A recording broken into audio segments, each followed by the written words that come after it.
I am Chuck the Movie Guy with a generic layman's review of the movie Twilight on Blu-ray. Now, I got hold of an early release of the movie, and we're going to take a look at some of the features, starting with the menu.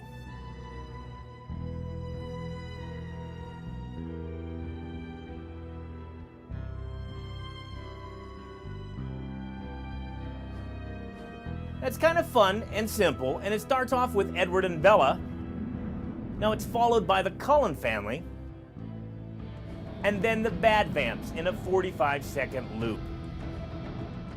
You can jump around the Blu-ray in simple breakout menus. The video quality is 1080p in high definition and 16:9 by 2 by 40 by 1. And I watched it on my big Sony XBR, and the colors reminded me of the theatrical print. And there's not a lot of bright colors in this film. Remember, most of it takes place on cloudy days, and you really notice it when you get to the rare sunny scenes in the film. It also looked great on my 42-inch 1080p Westinghouse TV, and even on my 24-inch HD Insignia.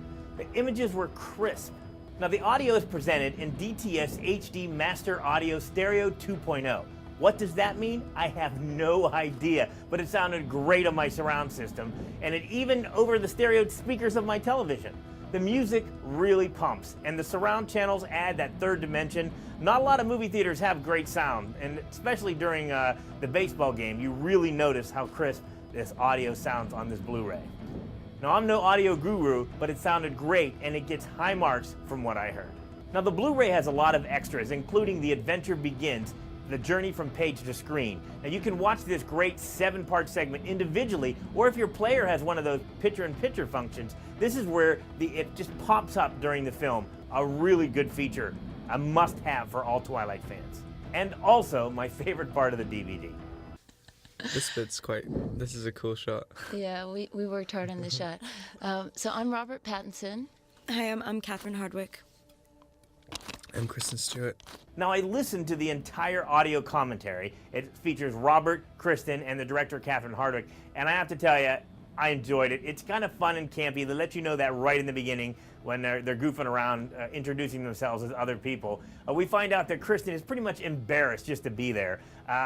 Some of the cool things I heard, the original deer in the startup of the movie, you remember, that Edward catches? The original deer that they had trained died, and they had to replace it. Robert confesses that his eyebrows were plucked throughout the entire film. He loves to make fun of himself. We also learned that Robert ran out of the theater while he's watching the movie. He was watching it with his mother. He just couldn't stand to see all those close-ups of himself. In the scene where Bella goes over to the Cullen house for the first time and they're making her dinner, did you notice that Rosalie was wearing gloves? Well, as it turns out, Nikki Reed, when she was doing the first take, cut herself on the movie glass, and she didn't tell anybody, and her hands were dripping blood. So Catherine Hardwicke, the director, had her wear gloves for the remainder of the takes.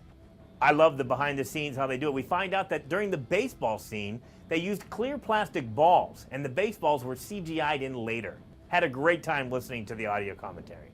One of the extras is the Comic-Con footage. It's not in HD, but you get to see how nuts the fans of Twilight really are. Just pandemonium.